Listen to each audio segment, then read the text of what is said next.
Bapa, Putra, dan Roh Kudus. Amin. Bapa di surga, kami percaya bahwa Engkau selalu mencintai kami.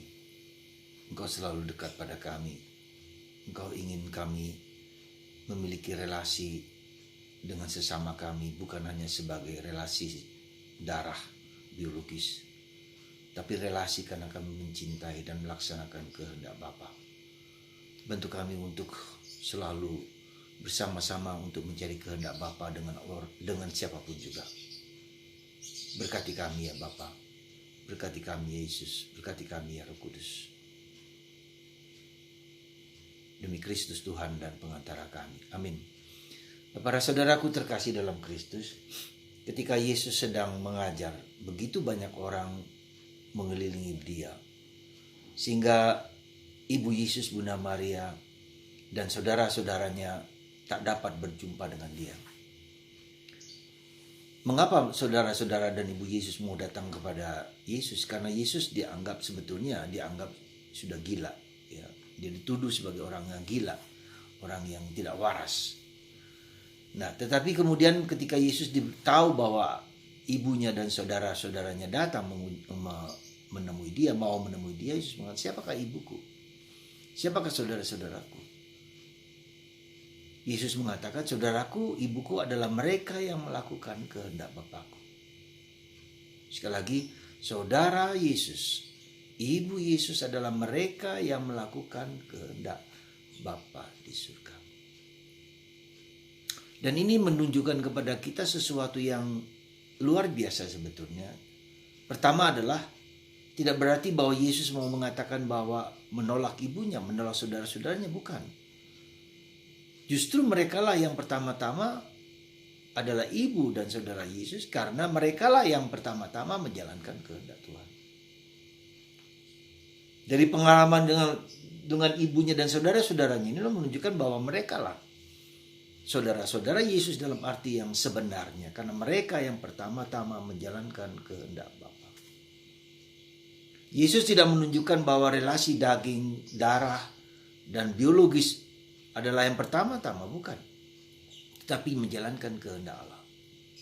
Dan ini memperluas cakrawala ke kita bahwa kita tidak hanya di dalam rumah, tetapi juga kepada siapa saja. Entah itu Katolik, Kristen, Islam, atau agama apa lain. Kalau mereka menjalankan kehendak Allah, dialah saudara ibuku, siapapun juga. Dan ini harus memperluas cakrawala kita ketika kita sebagai orang Katolik. Tidak cukup hanya bergaul dengan orang Katolik. Bergaul dengan siapa saja, terutama orang-orang yang mencari kehendak Tuhan, yang menjalankan kehendak Tuhan, siapapun. Demi kebaikan, demi kesejahteraan, demi kedamaian, demi ketentraman. Mereka yang menjalankan kehendak Bapa itulah yang harus kita dukung, kita sokong, kita jadikan saudara, dan kita bersama-sama bekerja untuk kebaikan sesama. Ketika orang mau mencintai dan melakukan perbuatan cinta kasih, dialah saudaraku, dialah ibuku, dialah bapakku, dialah saudariku. Jadi ini yang harus menjadi pegangan kita di dalam bergaul, dalam berinteraksi, dalam komunikasi dengan siapapun, sehingga kita tidak menjadi fundamentalis.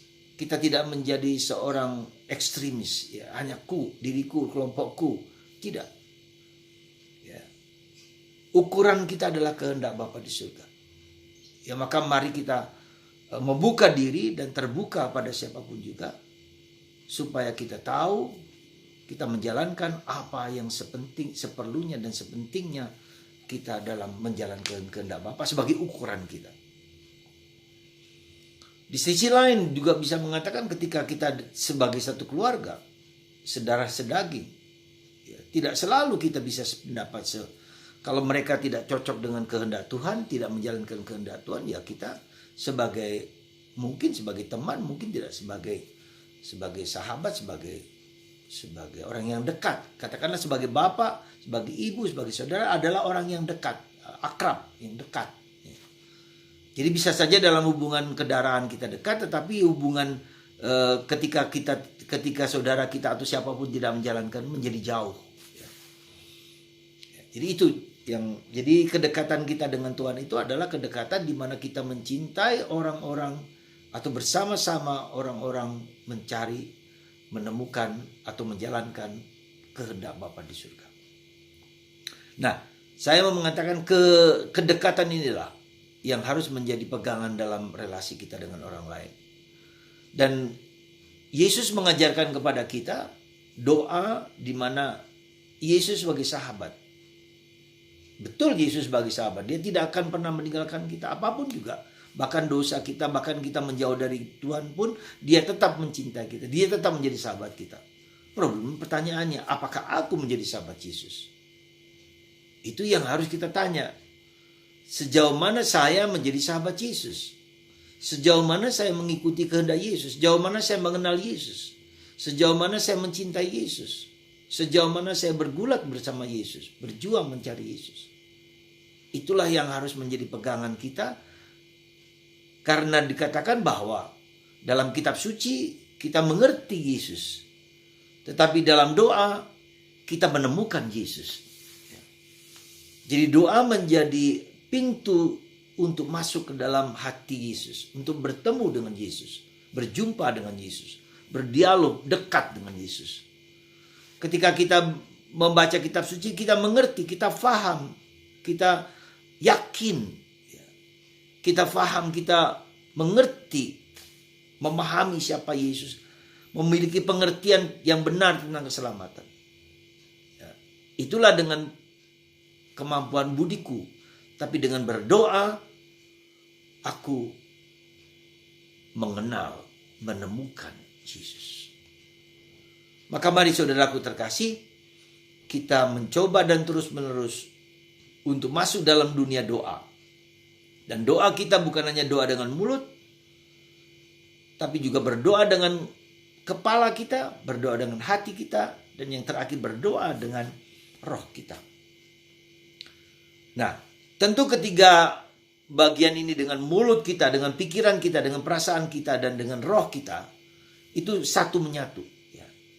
Satu sinergi, suatu yang mempunyai kesatuan ya. Kita tetap butuh doa dengan mulut, kita tetap butuh dengan pikiran, kita tetap butuh doa dengan hati, dan terlebih kita berdoa dengan Tuhan dalam roh dan kebenaran. Ya. Nah, salah satu bentuk doa kita, doa batin itu, doa mental prayer itu yang diajarkan Yesus kepada Santa Teresa Avila, Doctor of the Church, Bujangga gereja, adalah doa batin. Nah, inilah doa batin ya.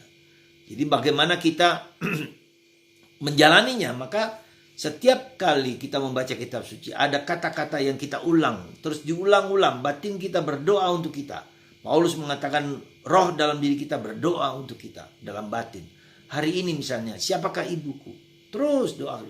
Kita memancing, terpancing, kita membawa roh kita itu bekerja, ya, berdoa untuk kita.